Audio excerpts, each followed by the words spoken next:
अस्सलाम वालेकुम नाज़रीन, आप देख रहे हैं programme the review Kamran Yousuf और शहबाज राना के साथ। द रिव्यू में हम पाकिस्तान की मईशत, खारजा अमूर और नेशनल सिक्योरिटी से जुड़े मामलों पर बात करते हैं। गुज़श्ता रात या यूं कहिए कि पाकिस्तानी वक्त के मुताबिक 2 बजे के बाद ही पाकिस्तान के प्राइम मिनिस्टर और उनके साथ फील्ड मार्शल सैयद आसिम मुनीर भी मौजूद थे। वाइट हाउस गए और वहाँ पर उनकी अमरीकी सदर डोनाल्ड ट्रंप से मुलाकात हुई। उस मुलाकात के दौरान अमरीका के जो वाइस प्रेसिडेंट हैं JD Vance, secretary of state Marco Rubio, वो भी मौजूद थे।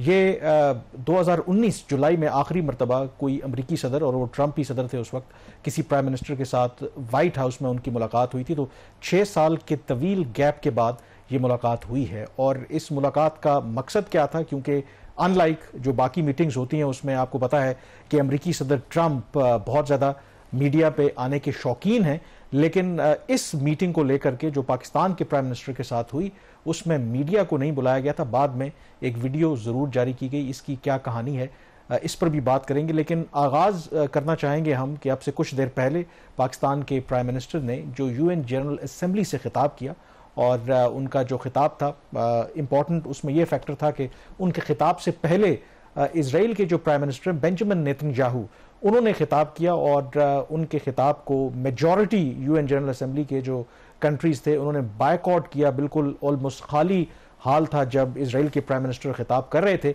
लेकिन जैसे ही फिर पाकिस्तान के प्राइम मिनिस्टर ने खिताब करना शुरू किया तो जो बहुत से मेजॉरिटी लोग हैं वो हॉल में वापस आ गए। इसको इंटरनेशनल मीडिया ने रिपोर्ट भी किया है। तो इससे भी अंदाज़ा होता है कि अगर आप इसराइल की बात करें, जो भी उसने मिडल ईस्ट के अंदर और बाकी गाजा में जो कुछ कर रहा है, इतनी मेरे ख्याल में इंटरनेशनल जो आइसोलेशन है किसी और मुल्क की नहीं है, लेकिन उसके बावजूद शायद इसराइल की जो पॉलिसीज़ हैं वो तब्दील होती नजर नहीं आ रही। उसके तब्दील ना होने की कामरान एक बड़ी वजह यह कि अमेरिका अभी भी खुलकर इसराइल की हमायत कर रहा है और हर तरीके से उसको मिलिटरीली, डिप्लोमेटिकली उसको सपोर्ट कर रहा है। UN सिक्योरिटी काउंसिल से उसकी जो वहाँ पे करारदादी है तो उसको बचा रहा है।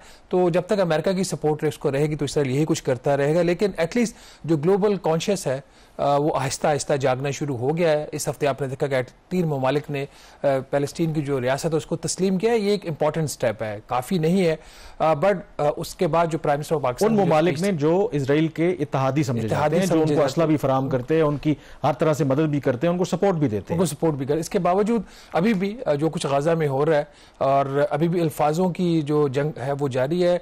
जो हकीकी मानों में कुछ काम हो सकता है जिससे वहाँ पे जंग को रुकवाया जा सके वो अभी भी नहीं हुआ। और जो सबसे बड़ी वहाँ पे जो एक उन्होंने एक मुहासरा किया हुआ इसराइल ने पैलेस्टाइन का, और खुराक और अद्वियात को नहीं पहुंचने दिया जा रहा। और इस हवाले से एक जो काफिला जा भी रहा है उसको भी, उसके ऊपर भी गालिबन कल या परसों कोई ड्रोन हमला भी उससे पहले भी उसको रोकने की कोशिश की गई है। तो बहुत ही एक खतरनाक सूरत हाल है।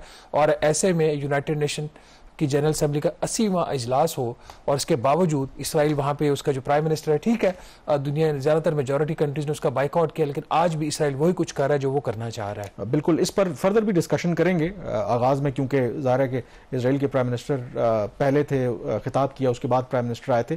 तो अगर प्राइम मिनिस्टर के खिताब की अगर हम बात करें तो उसको आप 3-4 हिस्सों में डिवाइड कर सकते हैं। और आई थिंक जो हाईलाइट है, अगर पाकिस्तान के पर्सपेक्टिव से बात करें तो उन्होंने जिक्र किया जो मई में पाकिस्तान और भारत के दरमियान नियरली 4 रोज़ा जो जंग लड़ी गई, और जाहिर है कि उसका जिम्मेदार भारत था। पहलगाम हमला होता है, हमले के बाद बगैर सबूतों के वो पाकिस्तान के ऊपर इल्ज़ाम लगाते हैं और फिर पाकिस्तान के ऊपर चढ़ाई कर देते हैं। पाकिस्तान ने फिर बिफिटिंगली जवाब दिया। तो वैसे तो तवील उसमें उन्होंने पाकिस्तान की जो पोजीशन है उसकी वजाहत की, लेकिन क्या कहा उन्होंने इससे मुतालिक, आइए पहले वो सुनते हैं प्राइम मिनिस्टर से। India sought to extract political gains from a human tragedy by spurning my sincere offer of an independent international investigation into the Pahalgam incident. Instead, it attacked our cities and targeted our innocent civilians. When our territorial integrity and national security were violated, our response was in accordance with the right of self-defense under Article 51 of United Nations Charter. Our valiant armed forces, under the stellar leadership of Field Marshal Sayyid Asim Munir, mounted an operation of stunning professionalism, bravery and acumen, repulsing the enemy's attack under Air Chief Marshal Zahir Babar Sidhu, our falcons took flight and etched their answer across the skies, resulting in 7 of the Indian jets turned to scrap and dust, a decisive response. जी, prime minister Shehbaz Sharif हवाला दे रहे थे मई 2000 यानी कि इस साल जो पाकिस्तान और भारत के दरमियान जो जंग लड़ी गई और नतीजा सबके सामने है, और जो शहबाज उन्होंने बात की कि इसमें कोई शक नहीं कि भारत ने उससे पॉलिटिकल माइलेज लेने की कोशिश की, लेकिन आज इंटरनेशनल ओपिनियन देखें, पाकिस्तान की जो जियो पॉलिटिकल सिचुएशन देखें, भारत को उसका नुकसान हुआ है। आई थिंक ये जो अटैक भारत ने पाकिस्तान के ऊपर किया था वो ब्लेसिंग इन डिस्गाइज साबित हुआ कि पाकिस्तान को मौका मिला कि हम मुआशी एतबार से बेशक हमारे यहाँ कमजोरियाँ होंगी, पॉलिटिकली दाखिली मामलात में बेशक इश्यूज होंगे, लेकिन when it comes to defending the country तो उस पर आप कोई क्वेश्चन नहीं कर सकते। तो मेरे ख्याल में पाकिस्तान को उसका फायदा ही हुआ और इंडिया जो माइलेज लेना चाहता था उसको नुकसान ही हुआ है। कामरान, मई से लेकर अब तक अगर पाकिस्तान को आप ग्लोबल उसके ऊपर सीन के ऊपर देखें तो पाकिस्तान के कद काठ में काफ़ी इजाफा हुआ है, और उसकी बहुत बड़ी वजह यही जो 7-0 का स्कोर है, कोई इसको 6-0 कहता है, कोई 7-0 कहता है। इससे दुनिया को शायद ये एक्सपेक्टेशन नहीं थी कि ऐसा मुल्क जिसकी सियासत उसमें अदम इस्तेहकाम, उसकी इकॉनमी में अदम इस्तेहकाम, जिसके अंदर दहशत गर्दी के वाक़यात और दुनिया की एक बड़ी economy, one of the largest economies of the world, वो जब अटैक करती हैं उसको पाकिस्तान ना सिर्फ सस्टेन करता है बल्कि उसका नुकसान भी करता है। तो वहाँ से लेकर अब तक, और ख़ासतौर पर ये जो सितंबर का महीना था, it was an eventful and still an eventful month for Pakistan on the global scene, starting from Saudi Arabia जिसका हमने पिछले हफ्ते से जिक्र, डिफेंस पैक्ट हुआ। अब अगर प्राइम मिनिस्टर की आप स्पीच देखें, अभी थोड़ी देर बाद हम जो उसका भी जिक्र करेंगे, जो इनकी कल रात को मुलाकात हुई थी यूएस प्रेसिडेंट के साथ, और जो कॉम्प्रिहेंसिव स्पीच थी प्राइम मिनिस्टर की यूएन के अंदर, उसको अगर आप देखें स्टार्टिंग फ्रॉम इंडिया, फिर उन्होंने इसराइल का जिक्र किया, फिर दोहा का जिक्र किया, यूक्रेन की जंग का जिक्र किया, पाकिस्तान की जो कुर्बानियाँ दहशतगर्दी के वाले उसका जिक्र किया, और एंड के ऊपर इकॉनमी के ऊपर भी बात की। तो if I put you a question कि आप ये जो प्राइम मिनिस्टर शहबाज शरीफ साहब की ये वाली स्पीच है, इसको इनकी अपनी जो माजी की स्पीचेस हैं उससे, और पहले जो पाकिस्तान के प्राइम मिनिस्टर्स खासतौर पर इमरान खान साहब 20 जब उन्होंने स्पीच की जिसको बड़ा पाकिस्तान में उसके पजीराई मिली थी, उसके साथ कंपेयर करते तो आप कैसा देखते हैं स्पीच को? देखिए, कुछ जो चीज़ें हैं इर्रिस्पेक्टिव के जो भी यहाँ पर गवर्नमेंट है, हमारी जो कुछ चीज़ों के ऊपर जो कोर हमारे इंटरेस्ट हैं, इश्यूज़ हैं, उस पर तो आई थिंक जो भी हमारे प्राइम मिनिस्टर्स रहे हैं, वो इंडिया से मुतालिक बात हो, कश्मीर से मुतालिक बिल्कुल एक क्लियर स्टेटेड पोजीशन है, उस पर मेरे ख्याल में तमाम ही जो हमारे रहनुमा हैं वो एक पोजीशन लेते हैं। फ़लस्तीन के हवाले से अगेन जो पाकिस्तान के प्राइम मिनिस्टर हैं, जो हिस्टोरिक हमारी पोजीशन रही है उसको रीएट्रिएट किया है। इसमें आई थिंक बुनियादी जो फ़र्क है, मिडल ईस्ट का मसला तो वैसे ही बहुत अरसे से है, लेकिन अब क्योंकि 7 अक्टूबर के बाद और फिलहाल जो वहाँ पर जेनोसाइड कमिट किया जा रहा है, इस तनाजुर में आई थिंक काफ़ी उनकी फोर्सफुल तकरीर थी। अगर आप इसराइल की बात करें कि उनकी जेनोसाइडल पॉलिसीज़, उनका उन्होंने तस्करा किया। फिर आई थिंक इम्पॉर्टेंटली इंडिया के पर्सपेक्टिव में, क्योंकि जो जंग हुई है हमारी मई में, उसके बाद जो सिचुएशन इवॉल्व हुई है, उसके बाद उसमें जब उन्होंने जिक्र किया कि पाकिस्तान ने ये जंग जीती है, but at the same time I think as a responsible state जो हमारी हमेशा पोजीशन रही है, जो उन्होंने अहम बात की है कि एक ओलिव ब्रांच भी जो दी है, जो मेरा नहीं ख्याल कि उसको कबूल करेगा पेशकश को भारत, और उसमें कहा है कि पाकिस्तान तैयार है भारत के साथ हर तरह के जो मुज़ाकरात के लिए जामे, कॉम्प्रिहेंसिव, जिसमें तमाम जो तस्फिया तलब मामलात हैं उस पर बातचीत की जा सके। अब इंडिया आई एम श्योर कि उससे इत्तेफाक नहीं करेगा, but message from Pakistan is very clear कि हमने जो जवाब दिया था वो वेल विद इन लाइन जो यूएन का जो चार्टर है, इंटरनेशनल कवानीन है, अपने दिफा में हमने काम किया था। हम जंग नहीं चाहते और आज भी मुज़ाकरात के जरिए बातचीत करना चाहते हैं। फिर काउंटर टेररिज्म जो एक बड़ा इशू है, मसलन भारत का सबसे बड़ा एतराज़ है कि जी हम वहाँ पर ये करवाते हैं। इनफैक्ट जब प्राइम मिनिस्टर स्पीच के लिए जा रहे थे यूएन जनरल असेंबली, तो वहाँ पर ज़ाहिर है कि इंडियन जर्नलिस्ट भी थे, तो उन्होंने शाउट किया किसी जर्नलिस्ट ने कि जी पाकिस्तान कब ये जो क्रॉस बॉर्डर टेररिज्म है वो ख़त्म करेगा। तो थोड़ा सा रुक के फिर एक ही कमेंट किया, उन्होंने ये कहा कि प्राइम मिनिस्टर ने कहा था कि Pakistan is defeating India's cross border terrorism. तो ये पाकिस्तान के प्राइम मिनिस्टर ने जवाब दिया इंडिया के एक जर्नलिस्ट को।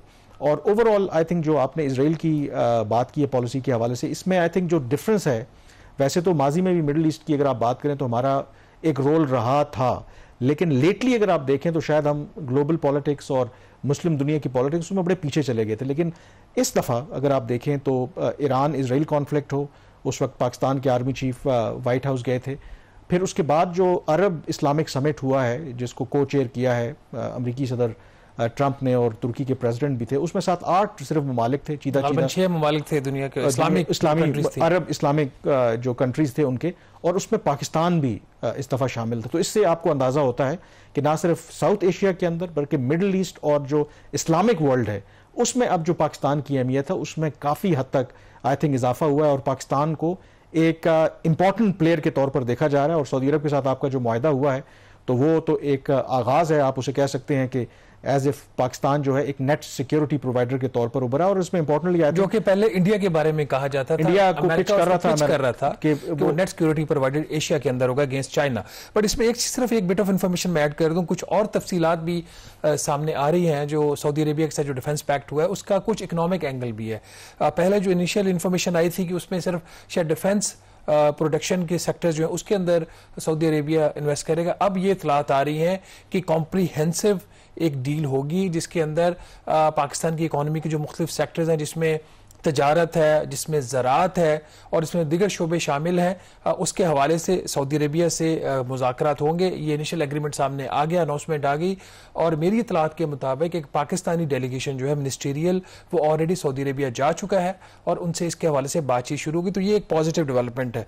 तो आप जिक्र कर रहे थे इसराइल का, उसके हवाले से भी गालिबन प्राइम मिनिस्टर ने जो वहाँ पर जो आज स्पीच की और जो उनका एक वहाँ पे उनका बॉडी पोस्चर था वो काफ़ी स्ट्रांग था, खास तौर पर जब उन्होंने ये बात उसका जिक्र किया कि जो कुछ भी अभी तक बात हो रही है वो वर्ड्स हैं और words are too little and too late. तो बिल्कुल आई थिंक उसमें तर्जुमानी की है उन्होंने इस वक्त जो ओवरऑल ना सिर्फ मुस्लिम दुनिया बल्कि बाकी दुनिया का जो सेंटिमेंट है। और उसमें जो इंपॉर्टेंट बात है अरब इस्लामिक समिट का भी जो जिक्र किया और इस उम्मीद का इजहार किया कि ये अच्छा इनिशिएटिव है अमरीकी सदर ट्रंप की तरफ से और ये तवक्को की जा रही है कि उस इनिशिएटिव के नतीजे में शायद एक जंगबंदी जो है वो हो। और आज अमरीकी सदर ट्रंप की तरफ से भी एक स्टेटमेंट आया है, उन्होंने इशारा दिया है कि ये पॉसिबल है कि इन द नियर फ्यूचर गजा में एक जंगबंदी हो जाए। तो एक एफर्ट हो रही है। बट ओवरऑल जो पाकिस्तान की प्रोफाइल की अगर आप बात करें और पाकिस्तान और सऊदी अरब के दरमियान जो एग्रीमेंट है उसके इम्पैक्ट की बात करें, एक खदशा लोगों के जहनों में सवाल थे कि शायद इससे जो मुस्लिम दुनिया के अंदर भी ऑब्वियसली पता है आपको डिफरेंसेस हैं, मसलन सऊदी अरब ईरान की एक हिस्ट्री है तो कहीं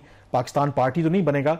इंपॉर्टेंटली ईरान के सदर ने यूएन जनरल असेंबली में जो खिताब किया उन्होंने इस मुआहदे को वेलकम किया है। उन्होंने कहा है कि ये आगाज है मुस्लिम वर्ल्ड के अंदर सिक्योरिटी, पॉलिटिकल और डिफेंस कोऑपरेशन का। तो इससे जो मैं पहले भी जिक्र कर चुका था कि इस मुआहदे का जो महवर या फोकस है वो बिल्कुल ईरान या कोई और मुस्लिम कंट्री नहीं है। इसमें तमाम जो मुस्लिम दुनिया के ममालिक हैं, खास करके ईरान, उसको भी ऑन बोर्ड लिया गया और यही वजह है कि ईरान ने इस मुआहदे का खैर मकदम किया है। यहाँ पे ब्रेक लेंगे, ब्रेक के बाद जो एक और सबसे बड़ी डेवलपमेंट हुई और वो थी जो पाकिस्तान के प्राइम मिनिस्टर और फील्ड मार्शल की अमरीकी सदर ट्रंप के साथ मुलाकात हुई है। उस मुलाकात का क्या अहवाल है, पस मंजर में क्या हुआ है, ब्रेक के बाद इस पर बात करेंगे।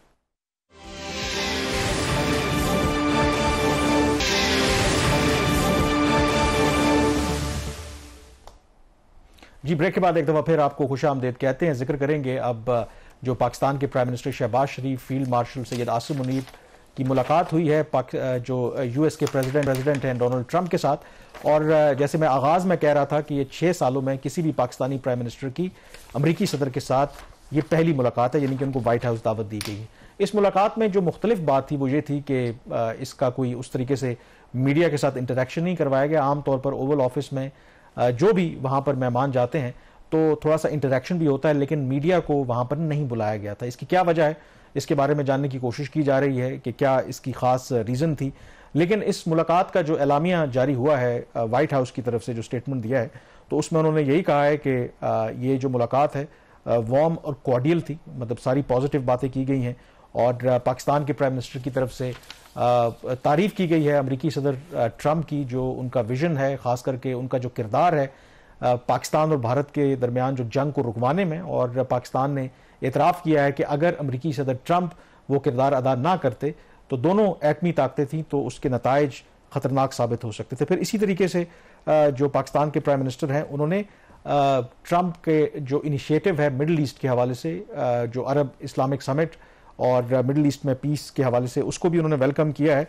और शहबाज, अगर इंपॉर्टेंटली बात करें बायलैटरल इश्यूज़ की, तो शुक्रिया अदा किया है प्राइम मिनिस्टर ने ट्रंप का कि जो टैरिफ के हवाले से दोनों मुल्कों के दरमियान मुआहदा हुआ है, फिर उसमें जगह है कि रवायती तौर पर दोनों मुल्कों के दरमियान काफ़ी एक स्ट्रॉन्ग पार्टनरशिप है।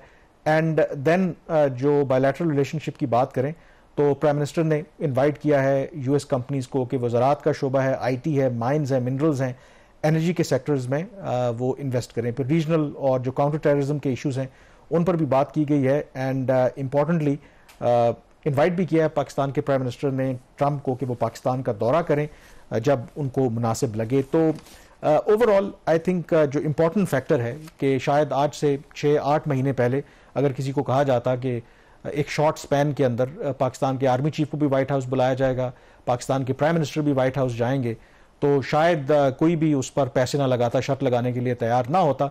लेकिन ये इंटरनेशनल पॉलिटिक्स है और ट्रंप सदर हो तो फिर ऐसा होता है। And more importantly I think क्योंकि ये यूएन जनरल असेंबली की साइड लाइन के ऊपर हुआ है, ये मुलाकात न्यूयॉर्क में भी हो सकती थी जहां पर ट्रंप रहते हैं या वहीं यूएन का जो हेडक्वार्टर है, लेकिन उनको व्हाइट हाउस बुलाया गया। अगेन दिस ऑल्सो शोज के ये मीटिंग सिर्फ मेयर एक मीटिंग नहीं थी बल्कि मोर देन दैट थी। ये आपने ठीक कहा। ओवरऑल अगर चीज़ों को देखा जाए तो फॉरेन पॉलिसी के फ्रंट के ऊपर पाकिस्तान के लिए काफ़ी पॉजिटिव डेवलपमेंट्स है, बड़ी खबरें हैं। ये जुलाई 2019 के बाद जब वज़ीर आज़म उस वक्त थे इमरान खान साहब, उसके बाद ये पहला दौरा किसी भी वज़ीर आज़म का वाइट हाउस का, और शहबाज शरीफ साहब का एज अ प्राइम मिनिस्टर उनका ये पहला दौरा था। इसकी importance more than the meeting, more than वहाँ पे जो एक डिस्कशन हुई है, ये है कि पाकिस्तान की जो हम पहले भी बात कर रहे थे ग्लोबल फ्रंट के ऊपर जिस तरीके से पाकिस्तान उभर रहा है, और बट इसमें सवाल जो रहेगा अभी भी कि ठीक है इन शॉर्ट टर्म हम एक बहुत ज़्यादा ग्लोबल जो अटेंशन है वो अट्रैक्ट कर रहे हैं,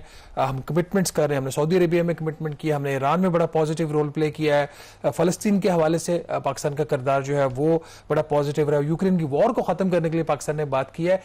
बट ये सारी चीज़ें जो डिमांड करती हैं वो लॉन्गर टर्म सस्टेनेबिलिटी डिमांड करती है। लॉन्ग टर्म सस्टेनेबिलिटी के हवाले से जो सबसे ज़्यादा जो चीज़ इंपॉर्टेंट होती है वो आपकी इकोनॉमी होती है। इसमें एक चीज़ फैक्टर इंपॉर्टेंट है कि ये जो इवन की वाइट हाउस की भी मुलाकात, उसके अंदर भी पाकिस्तान की जो इकोनॉमी और यूएस की जो इन्वेस्टमेंट इन पाकिस्तान है उसका जिक्र हुआ। इस हवाले से एक छोटी सी हमारे पास खबर भी है, वो ये कि यूएस की जो एक्सियम बैंक है वो बहुत जल्द रेकोडिक प्रोजेक्ट के अंदर $1.2 अरब की सरमाया करने जा रही कर्ज है जो कि रेकोडिक माइनिंग कंपनी को मिलेगा, जिसके 50% शेयर्स पाकिस्तान के पास है और 50% बैरक गोल्ड के पास है। और इसके हवाले से हमारी इत्तलात ये है कि जल्द ही एक्सिम बैंक जो है या जो एडमिनिस्ट्रेशन है ट्रंप एडमिनिस्ट्रेशन वो यूएस कांग्रेस को वो नोटिफाई भी करने जा रही है। तो overall things are moving towards the positive direction. सिर्फ बातचीत की हद तक है, इनफैक्ट ये आपने तो इकोनॉमिक रिलेशनशिप और इन्वेस्टमेंट की बात की। इनफैक्ट आज ही जो यूएस का जो नेवल शिप है वो भी 3 रोज के लिए कराची आया था। दैट ऑल्सो शोज के मल्टीपल फ्रंट्स के ऊपर दोनों मुल्कों के दरमियान कोऑपरेशन जारी है। अब इसमें जो सबसे अहम सवाल है, देखें अमेरिका के साथ हमारा बड़ा एक लॉन्ग स्टैंडिंग रिलेशनशिप रहा है, लेकिन बदएतमादी भी रही है। अमेरिका के बारे में आम तौर पर पाकिस्तान में तासुर यही है कि आप उन पर एतमाद नहीं कर सकते। जब उनको आपकी ज़रूरत होती है तो वो आपको इस्तेमाल करते हैं, इस्तेमाल करने के बाद आपको फिर डंप कर देते हैं। और यहाँ पर जो क्रिटिक्स हैं ये सवाल कर रहे हैं कि अगर अमेरिकी सदर ट्रंप पाकिस्तान के ऊपर इतने मेहरबान हैं, मुलाकातें कर रहे हैं, तो कोई ना कोई उसके पीछे वजह होगी, कोई पाकिस्तान से बड़ी डिमांड होगी। और फिर दूसरा लोग ये सवाल करते हैं कि इन मुलाकातों का आखिर पाकिस्तान को फ़ायदा क्या है। आई थिंक इसको देखने के 2 अंदाज हैं। ठीक है, एक तरफ ये है कि हाँ इन मुलाकातों से, हैंडशेक करने से, स्माइल करने से अगर अमेरिकी सदर थम्स अप कर रहे हैं तो ठीक है, कोई प्रैक्टिकली तो कोई मटेरियल फ़ायदा नहीं हो रहा। लेकिन ये देखने का एक फायदा होता है, देखने का एक अंदाज है। मैं उन क्रिटिक्स की डेविल्स एडवोकेट प्ले कर रहा हूं, देखने का एक अंदाज है। दूसरा अंदाज जो मेरी जो अंडरस्टैंडिंग है, जो मेरी बात हुई इस मुलाकात के बाद भी, रेलेवेंट जो लोग हैं वाशिंगटन में भी बात हुई है, थोड़ा सा ब्रीफ पाकिस्तान का चेंज हो गया। हमारा अदरवाइज पहले जो रिलेशनशिप था वो हम कोई सर्विस उनको प्रोवाइड करते थे, सिक्योरिटी असिस्टेंस लेते थे, हथियार लेते थे। ये जो एडमिनिस्ट्रेशन है हम उनसे कोई पैसा नहीं मांग रहे, इमदाद नहीं मांग रहे, बल्कि जो पाकिस्तान की जियो पोलिटिकल सिचुएशन है, इंटरनेशनल जो सियासत इस वक्त चल रही है, अमेरिका के साथ अपने आप को अलाइन करके हम वो स्पेस क्रिएट करना चाहते हैं कि जहां पर हम अपने इंटरेस्ट को प्रोटेक्ट कर सकें। वो इंडिया से मुताल्लिक हो, वो मिडिल ईस्ट हो, वो साउथ एशिया की पॉलिसी हो। और ये मेरा पहले भी मानना था कि जब जून में मुलाकात हुई थी पाकिस्तान के आर्मी चीफ की, उसका सब्सटेंटिव पार्ट आप बेशक छोड़ दें, वो तो उन्हें पता होगा, लेकिन दुनिया ने ये देखा कि एक इजराइल और ईरान की जंग हो रही है, वो G7 का जो समिट छोड़ के अमेरिकी सदर ट्रंप जो है वो आ जाते हैं कि मैं, क्योंकि जंग हो रही है तो मेरे पास टाइम नहीं है, वो पाकिस्तान के आर्मी चीफ से मिलते हैं। तो बाकी दुनिया देखती है कि आखिर 200 ममालिक में पाकिस्तान की आर्मी चीफ से ये क्यों मिल रहे हैं।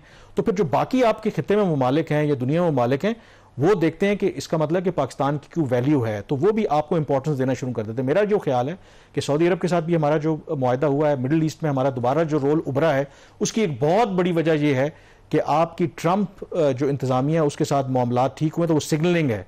और आपको पता है कि अमेरिका, लोगों को ये नहीं पता कि अमेरिका बेशक आप भले कुछ ना दे, लेकिन अमेरिका अगर आज भी आपको नुकसान पहुंचाना चाहे तो there are millions of ways ना। और इंडिया के साथ है ना प्रॉब्लम। तो अगर हमारी कामयाबी ये है कि आपने ट्रंप के साथ मामलात फिलहाल सीधा करके, मतलब कल का कोई पता नहीं है, एज ऑफ नाउ आपने मामलात ठीक रखे हुए, फिलहाल आपको कोई एडवर्स इंपैक्ट नहीं है, क्योंकि ट्रंप से आप कुछ भी तवक्को कर सकते हैं, वो आप पे सैंक्शन भी लगा सकते हैं। यहाँ पे एक बात याद है कि है ये मतलब बहुत लाइटर टोन के अंदर, अभी पाकिस्तान और IMF के मुज़ाकरात कल से शुरू हो गए हैं, तो 2 दिन हम लोगों से मिलते हैं, जब हमारे जो हुकाम है पाकिस्तान उनसे मिलते हैं, तो उसमें एक जो बड़ा ही हमारे जो वीक लिंक है जिसके ऊपर हम कल के प्रोग्राम में ज़्यादा बात करेंगे इंशाल्लाह, वो है FBR। तो मैं आज किसी FBR के ऑफिसर से मिला, मैंने कहा कि माहौल कैसा था, माहौल बिल्कुल ठीक है। मैंने कहा आपकी तो कारकर्दगी अच्छी नहीं, उनके ओवल ऑफिस में तो कारकर्दगी अच्छी रही है ना, तो उसका फायदा हम यहाँ उठाएंगे। That was said in a lighter tone, but that has some implications, क्योंकि माजी में जब भी एक बात बड़ी क्लियर है कि पाकिस्तान ने कभी भी IMF का जो प्रोग्राम है उसके रिव्यूज है वो अपने मेरिट के ऊपर बहुत कम उसने मुकम्मल किया। उसमें उसकी जो मेहरबानी होती है वो US के ट्रेजरी डिपार्टमेंट की, उनके जो वजारत खजाना है उसकी होती है, IMF के ऊपर जो कोई उनको फोन कॉल जाती है उसके बाद कुछ जो हमने टारगेट्स मिस किए होते हैं तो इनको वो मिल जाता है। तो ये एक फर्क पड़ता है। अगर US चाहे तो IMF के थ्रू पाकिस्तान को टाइट कर सकता है, US के पास और बहुत सारे तरीके हैं टाइट करने के। आपको शेयर आपको सैंक्शन कर सकते थे, वो इंडिया के साथ आपकी जंग हुई है, वो मुकम्मल तौर पर इंडिया को सपोर्ट कर सकते थे, वो कहते थे कि इंडिया आपको पुर्जे नहीं देते, आपके जहाज खड़े हो जाते, तो देयर आर वेज जहां पे तंग करते। और ये सिर्फ एक पोस्चरिंग की बात नहीं थी, बट एक चीज आपने इसमें शुरू में जिक्र किया था प्रोग्राम जब स्टार्ट हुआ था कि वहां पे मीडिया क्यों नहीं था, क्या इसका कोई जवाब है या अभी गेस वर्क चल रहा है? देखें, जो मेरी लोगों से बात हुई है, एक तो उसमें, और ये बड़ा अनयूजुअल था, आमतौर पर होता है कि थोड़ी इंटरेक्शन होती है, उसमें एक इंटरप्रिटेशन ये है कि शायद थोड़ा सा कहीं ना कहीं इंडिया की सेंसिटिविटीज भी तो है ना, ऑलरेडी उनके लिए काफ़ी प्रॉब्लम्स है कि जितनी ट्रंप साहब पाकिस्तान की तारीफें कर चुके हैं, तो शायद उसको जो व्हाइट हाउस है वो भी थोड़ा सा बहुत ज़्यादा उसको पब्लिसाइज भी नहीं करना चाहता। दूसरी उसकी इंटरप्रिटेशन ये है कि क्योंकि ये कोई स्टेट विजिट तो था नहीं, ये एक साइड लाइन के ऊपर एक, और इवन के इसके हवाले से मैंने तो 3-4 रोज पहले खबर कर दी थी, लेकिन अदरवाइज टाइट लिप थे हमारे हुकाम भी, बाकी जगहों पर भी कोई बताने के लिए तैयार नहीं था। इनफैक्ट जब मैंने खबर की तो मुझे अमेरिका से ही लोगों की कॉल आई कि आर यू श्योर कि ये बायलैटरल मीटिंग हो रही है, यहाँ पर तो किसी को कुछ नहीं पता। तो इससे आप अंदाजा करेंगे कितना उसको शायद सीक्रेट रखा गया था, बताया गया था कि जी पहले डिस्क्लोज नहीं करना। दूसरी इंटरप्रिटेशन यही है कि शायद कुछ ऐसे इश्यूज हैं कि वो उसको इतना ज़्यादा पब्लिसाइज करने की ज़रूरत नहीं है। But more importantly I think उस मीटिंग से पहले जो अमेरिकी सदर ट्रंप हैं, उन्होंने पाकिस्तान के प्राइम मिनिस्टर और जो आर्मी चीफ हैं उनके बारे में बड़े अच्छे कलमात कहे, जो मेरे ख्याल में ट्रंप बहुत कम ही लोगों की, लेकिन वो ग्रेट का लफ्ज़ तो बहुत ज्यादा इस्तेमाल करते हैं, लेकिन कम लोगों के लिए इस्तेमाल करते हैं, और वहां से कम ही लीडर्स हैं जो, और उनको इस चीज का एहसास भी था क्योंकि उनकी वो जो प्रेस कॉन्फ्रेंस थी, मीटिंग थी, वो एक्सटेंड हो गई थी, और उनको पता था कि पाकिस्तान के प्राइम मिनिस्टर शायद ऑलरेडी ओवल ऑफिस आ चुके हैं। और उन्होंने, ट्रंप ने क्या कहा प्राइम मिनिस्टर ऑफ पाकिस्तान के बारे में और फील्ड मार्शल के बारे में, ये सुने। In fact, we have a great leader coming. We have the Prime Minister of Pakistan coming and the Field Marshal. Pakistan Field Marshal is a very great guy, and so is the Prime Minister, both. And they're coming, and they may be in this room right now. I don't know, because we're late. And I said maybe they'd like to join the. They actually may be somewhere in the beautiful Oval Office. Yeah, please, behind you. जी, अमेरिकी सदर Trump, आपने देखा prime minister Shehbaz शरीफ और field marshal Syed Asim Munir के बारे में क्या कह रहे थे। यहाँ पर ब्रेक लेंगे और ब्रेक के बाद जिक्र करेंगे, क्योंकि प्राइम मिनिस्टर की और भी बहुत ज़्यादा इंगेजमेंट थी वहाँ पर, और जो IMF की MD हैं उनके साथ भी उन्होंने मुलाकात की है। और पाकिस्तान में जो हालिया सैलाब आए हैं, इस तनाजुर में जो IMF की MD है उनसे उन्होंने क्या रिक्वेस्ट की है, ब्रेक के बाद इस पर बात करेंगे।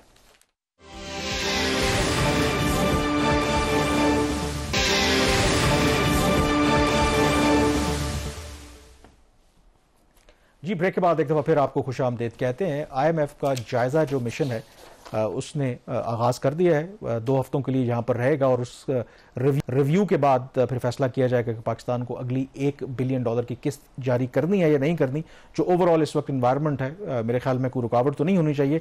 लेकिन शहबाज, एक तरफ तो IMF का रिव्यू मिशन यहाँ पे आया है, दूसरी तरफ UN जनरल असेंबली की साइड लाइन के ऊपर प्राइम मिनिस्टर की मुलाकात भी हुई है IMF की जो MD हैं, और वहाँ पर प्राइम मिनिस्टर ने जो स्टेटमेंट भी सामने आया है, एक रिक्वेस्ट की है हालिया सैलाब के तनाजुर में। तो वो कितनी रियलिस्टिक आई थिंक पाकिस्तान की तरफ से रिक्वेस्ट है, कितना IMF उसको मानेगा, और एक्चुअली पाकिस्तान चाह क्या रहा है? कामरान, ये जो IMF के हवाले से पाकिस्तान के मुज़ाकरात भी शुरू होंगे, इसके बारे में तो कल इंशाल्लाह डिटेल में बात करेंगे।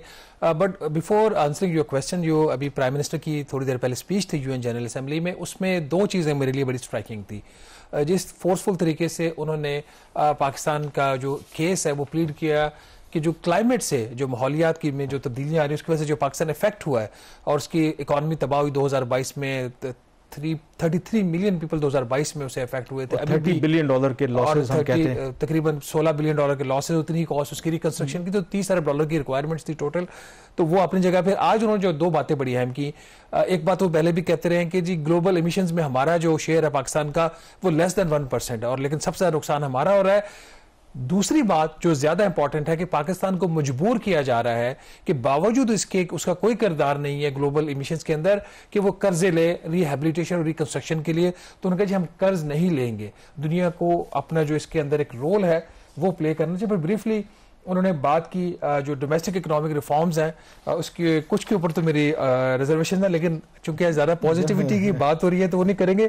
उन्हें मॉडर्नाइजेशन ऑफ टैक्स सिस्टम की बात की है, इसके ऊपर तो मेरी बड़ी सीरियस रिजर्वेशन, जो टैक्स सिस्टम की मॉडर्नाइजेशन है इसमें कल आवाम को बताएंगे, नाज़रीन को बताएंगे क्या हो रहा है। फिर मोबिलाइजेशन ऑफ इन्वेस्टमेंट की बात की, कोई इन्वेस्टमेंट पाकिस्तान में मोबिलाइज ऐसा नहीं हो रही। हाँ, एम्बिशंस हैं वो अच्छी हैं, तो बाकी बातें कल के लिए छोड़ देते हैं। But coming to the prime minister's meeting with the managing director of the IMF, इनकी भी केमिस्ट्री दोनों लीडर्स की अच्छी है, IMF की MD की और प्राइम मिनिस्टर की, स्टार्टिंग फ्रॉम बैक इन 2022 जब ये वहां गए थे और फिर इनकी मुलाकात हुई। उस वक्त जो रुकावटें थी पाकिस्तान के प्रोग्राम में वो प्राइम मिनिस्टर ने खुद दूर की, खुद मॉनिटर की, और पाकिस्तान का लाइट मुझे समझ नहीं आती, अगर आप पूरे आर्काइव इकट्ठी करें ना तो कोई ना कोई प्राइम मिनिस्टर जाते हैं, कोई लगता है कोई लतीफा सुनाते हैं कि वो लीडर्स जो हंसना नहीं चाहते हंसना शुरू कर देते। इवन मार्को रूबियो की भी तस्वीर गर्दिश कर रही है, तो वो जब उनको लेने आए हैं तो कोई उन्होंने बात की है तो वो भी बेसाख्ता जो है वो हंस रहे हैं। I don't know, this is the body language. और ये एक बड़ा कमाल होता है कि आप एक वो मसनूई है हंसने वाला, वो जो वज़ीर नरेंद्र मोदी करते हैं, जब वो जफ्फी डालेंगे जबरदस्ती कोशिश कर। दूसरा, इट्स नॉट के प्राइम मिनिस्टर ऑफ पाकिस्तान, आपको नेचुरली जो बॉडी लैंग्वेज में जो कॉन्फिडेंस नजर आ रहा था शहबाज शरीफ साहब का, वो बहुत बेहतर था। अच्छा, जो इनकी मीटिंग हुई है MD के साथ IMF की, इन्होंने पाकिस्तान ने, प्राइम मिनिस्टर ने ये रिक्वेस्ट की है कि सैलाब की वजह से जो नुकसान हो रहे हैं पाकिस्तान की इकोनॉमी के, उनको फैक्टर इन किया जाए जब IMF पाकिस्तान के साथ मुज़ाकरात का आगाज करेगा, पाकिस्तान की इकोनॉमी की जो कारकर्दगी उसको रिव्यू करेगा। इसमें हमारी जो फिर मेरे वजारत खजाना के जराये से बात हुई, 2-3 बड़ी डिमांड्स हैं जो पाकिस्तान कर रहे हैं। नंबर 1 कि जो प्राइमरी बजट का एक हदफ होता है IMF की कंडीशन होती है प्रोग्राम की, उसको रिलैक्स किया जाए। नंबर 2, जो सूबों ने कैश सरप्लस जनरेट करने, जो फिर आगे प्राइमरी सरप्लस में भी उनकी कॉन्ट्रीब्यूशन होती है, उसको रिलैक्स किया जाए, क्योंकि पंजाब बहुत बुरे तरीके से मुतासर हुआ है सैलाब से। खैबर पख्तूनख्वा में भी तबाही हुई। अल्हम्दुलिल्लाह सिंध के अंदर उस तरीके से जो एक खदशा था कि तबाही होगी वो नहीं हुई। क्या IMF इसके हवाले से पाकिस्तान की जो रिक्वेस्ट है उसको मानेगा? इसके इतने ज़्यादा हाई चांसेस नहीं है। मुझे ज़रा ये बता रहे हैं कि IMF ने एक मीटिंग कॉल की है इस चीज़ के ऊपर कि पहले ही जो बजट अभी पास हुआ था जून में, उसके अंदर कुछ तकरीबन 400 अरब रुपए के करीब पैसा रखा गया था इमरजेंसी रिक्वायरमेंट्स के लिए, कोई भी जो कुदरती आफत आ सकती है उससे निपटने के लिए। तो पहले तो IMF इस चीज़ का जायजा लेगा कि उस फंड में से कितना पैसा इमरजेंसी के ऊपर या फ्लड की रिलीफ एंड रेस्क्यू के ऊपर खर्च हुआ है, रिहेबिलिटेशन के ऊपर खर्च हुआ है। तो अगर तो वो पूल एग्जॉस्ट हो जाता है फिर तो पाकिस्तान की जो डिमांड है वो जायज़ है, तो फिर तो कोई रिलैक्सेशन मिल सकती है। अगर वहीं से पैसा इस्तेमाल ही नहीं हुआ, जो कि मुझे पता नहीं इस्तेमाल हुआ पर्टिकुलर इस पर्पस के लिए, थोड़ा बहुत 2-4 बिलियन का मैं नहीं कह सकता, तो फिर ये इसके अंदर थोड़ी सी इनको मुश्किल आएगी। जहां तक सैलाब के नुकसानात की बात है, नाज़रीन पहले एक एक्सपेक्टेशन थी, एक फियर था, नॉट एक्सपेक्टेशन, कि शायद 60% हमारी सिर्फ जो फसल है चावल की वो तबाह हो गई है सैलाब की वजह से। अभी जो initial estimate government of Punjab की तरफ से आ रहे हैं वो इतने बुरे नहीं जितना ख्याल था। 65 लाख एकड़ के ऊपर फसल काश्त होती है चावल की, और उसमें से कुछ 10 लाख एकड़ का कहा जा रहा है उसमें इफेक्ट हुआ है। उसमें जो सबसे ज्यादा आप कह सकते हैं जो मुकम्मल तौर पर चावल की जो फसल तबाही है वो सिर्फ 4.2% ऑफ द टोटल क्रॉप है। जो सब्सटेंशियल डैमेज है जिसमें कोई 51% से लेकर 75% तक वो 6.5 है, और पार्शियल मामूली जो नुकसान हुआ वो कोई 16% के करीब फसल का हुआ है। तो होपफुली इतने ज्यादा नुकसान नहीं, बट फिर भी जो सबसे ज्यादा नुकसान जहां पे जिन एरियाज के अंदर हुए हैं वो गुजरात का जिला है, गुजरांवाला है, उसके बाद फैसलाबाद डिवीजन के अंदर काफी ज्यादा, साहिवाल की डिवीजन है, मुल्तान है, बहावलपुर और डेरा गाजी खान। अभी तक ये इतलात सामने आ रही हैं। तो होपफुली इतना ज्यादा नुकसान नहीं है सैलाब का उस लिहाज से जितनी के शुरू में जो एस्टिमेट्स है, जिस तरीके से जो तीनों दरियाओं में सैलाब आया तो चीजें लगता है कि अंडर कंट्रोल आ रही हैं। यहाँ पे हम छोटी सी ब्रेक लेंगे और ब्रेक के बजाय वापस आएंगे तो बात करेंगे हुकूमत की नई पॉलिसी गाड़ियों के हवाले से क्या है। स्टे विद अस।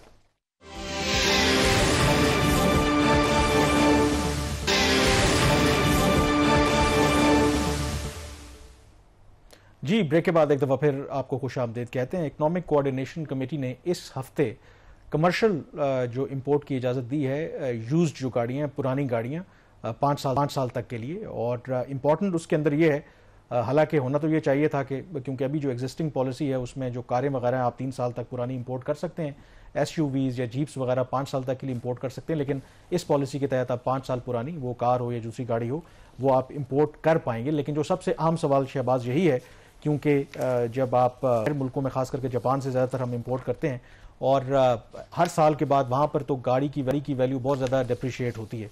तो शायद वो लोग जो तवक्को कर रहे थे कि अगर 5 साल पुरानी हम गाड़ी मंगवा सकते हैं तो मे भी वो उनके लिए अफोर्डेबल हो, लेकिन उसको जो बैलेंस कर दिया है, जो इसमें रिकमेंडेशन है ECC की, अब कैबिनेट के पास जाएगा कि इजाफी 40% उस पर ड्यूटी आयद होगी जो एग्जिस्टिंग ऑलरेडी ड्यूटीज़ वगैरह होती है। तो इसका मतलब है कि इट्स नॉन स्टार्टर, मतलब उससे कोई फायदा नहीं हो पाएगा। फायदा होगा क्योंकि एक पाकिस्तानी, अगर आप देखें ना, जो कंज्यूमर है वो, हालांकि मेरा अपना पर्सनल ओपिनियन इससे थोड़ा सा डिफरेंट है, but normally Pakistani consumer prefer करता है कि जो इंपोर्टेड गाड़ी है चाहे वो यूज्ड हो। आप देखें ना, जो बाहर से गाड़ी आ रही है वो ज्यादातर एक्सीडेंट भी होती हैं, चाहे कोई मामूली एक्सीडेंट हो कि कोई ज्यादा होती हैं, फिर भी लोग जो है उनके अंदर एक ट्रेंड पाया जाता है कि इंपोर्टेड वो गाड़ी लेंगे compare to the local assembled जो कार होती है, तो वो फिर भी लोग उस तरफ जाएंगे।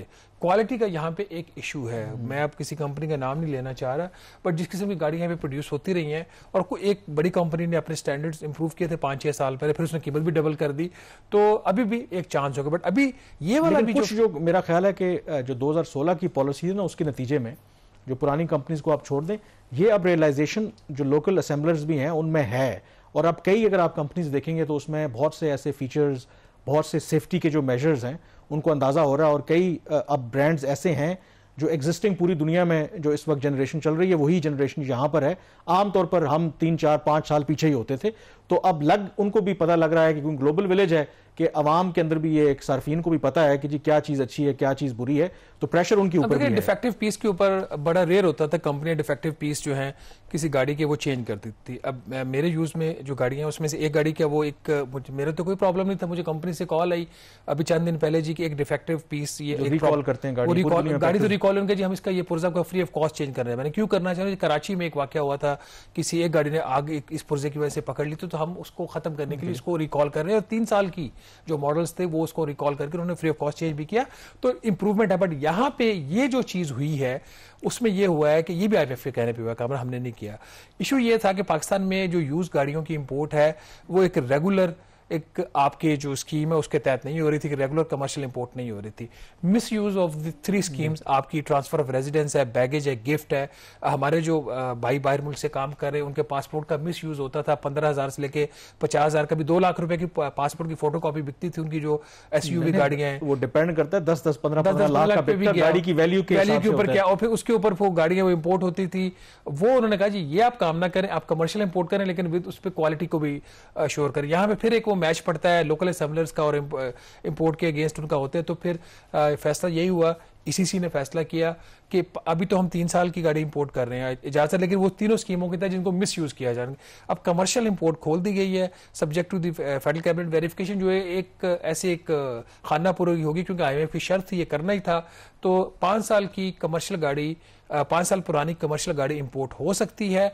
उसके अंदर 2 चेक्स लगे, एक तो 40% उसके ऊपर रेगुलेटरी ड्यूटी लगेगी, उसमें कुछ ड्यूटियां तो बजट में कम हुई थी तो वो ऑफसेट हो जाएगी, थोड़ा सा इसके प्राइस के ऊपर इंपैक्ट पड़ेगा। लेकिन जब 5 साल पुरानी गाड़ी आएगी, चूंकि डेप्रिसिएशन ज्यादा होगी तो उतना उसका ड्यूटी का जो है वो उनके ऊपर नेगेटिव इंपैक्ट नहीं आएगा। दूसरी चीज ये है कि एक जो कानून है motor vehicles industry development bill जो है उसको भी मंजूर किया जा रहा है। यहाँ पे जो सेफ्टी स्टैंडर्ड्स हैं उसको इंट्रोड्यूस करवाया जा रहा है। अगर उन सेफ्टी स्टैंडर्ड्स को ये कंपनियां जो हैं लोकल असेंबलर्स हों या इंपोर्टेड आपकी जो गाड़ियां हों यूज कार्स, उसमें अगर अश्योर नहीं किया जाता तो फिर इनके ऊपर जुर्माने और इनको कैद की सजाओं की तजवीज है, which is in a way good step. थोड़ा सा ड्रेस्टिक है, लेकिन हमारे मुल्क का कामरान मसला एक ये है जिसको मैं बारहा हाईलाइट करना चाह रहा हूं कि हम लोग समटाइम्स डंडे के बगैर काम नहीं करते।